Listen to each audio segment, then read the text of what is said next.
Alright, we are inside Photoshop, and in this tutorial I will see you how you can basically change the color of anything in Photoshop. For example, I have an image in here. So in this image, this lady is wearing a red cloth, and we want to change the color to something, let's just say yellow, let's just say orange, let's just say green.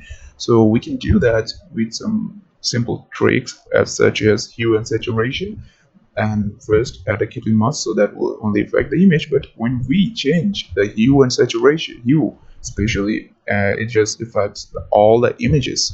All right, it just looks not fitting. And we can also do by selecting special color channels like red color channel, or we can, as you can see, it's just affecting everything: skin, overall image depth, and everything. We can also select the color by eyedropping tool, but it's also affecting everything in the image.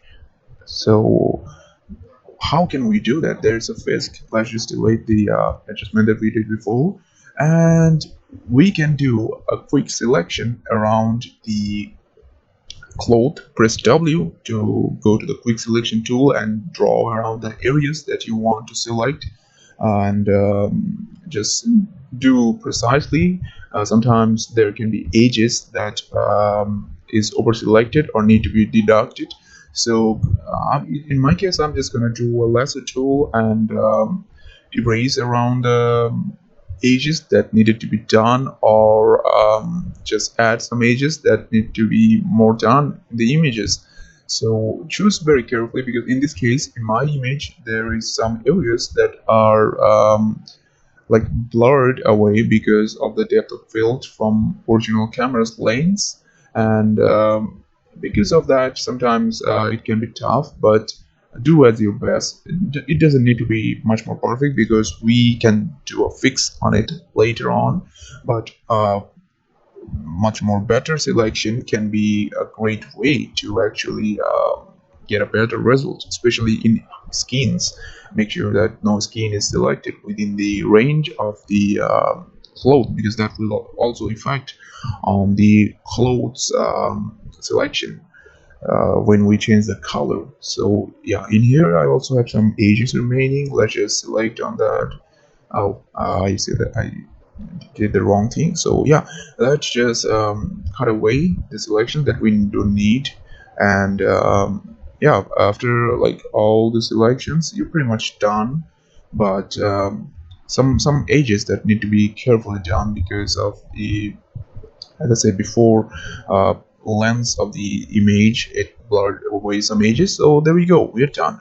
Right now what we can do is we're gonna go to the adjustment layer, and we're gonna do a solid layer. And in solid layer, choose any color, anything that you want. So I would be go with a yellow, or something around a yellow or green tint.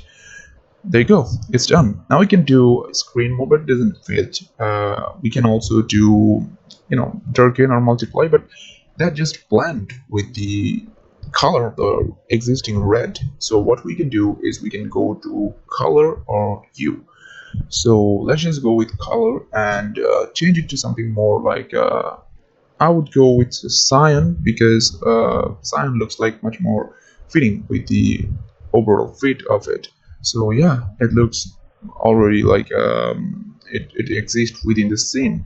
So yeah, when after selecting the color, you can see on the edges there is some kind of like hard edges, and we can do a fix with it, like a quick way. And just select the mask on the solid layer and feather it to bunch, not so much, somewhere around 8 or 9. That's perfect, because if you do over, it will spread everywhere. So somewhere around 7 or 8, or in this case 7 is fine. Now you can see it looks great. You can change the color into anything you want, and that's how you can do it. It's a easy and quick way. So there you go. I hope this tutorial helped you, and if the video did help, leave a like, comment to the video, subscribe to the channel. I got more tutorial coming up on various softwares like Blender, Photoshop, After Effects. So I hope to see you on the next one. Have a nice day, and make sure to use the tips that I showed today. Let me know that if it helped you. I would love to see what you can do with this. And take care. Have a nice day. I'll see you on the next one.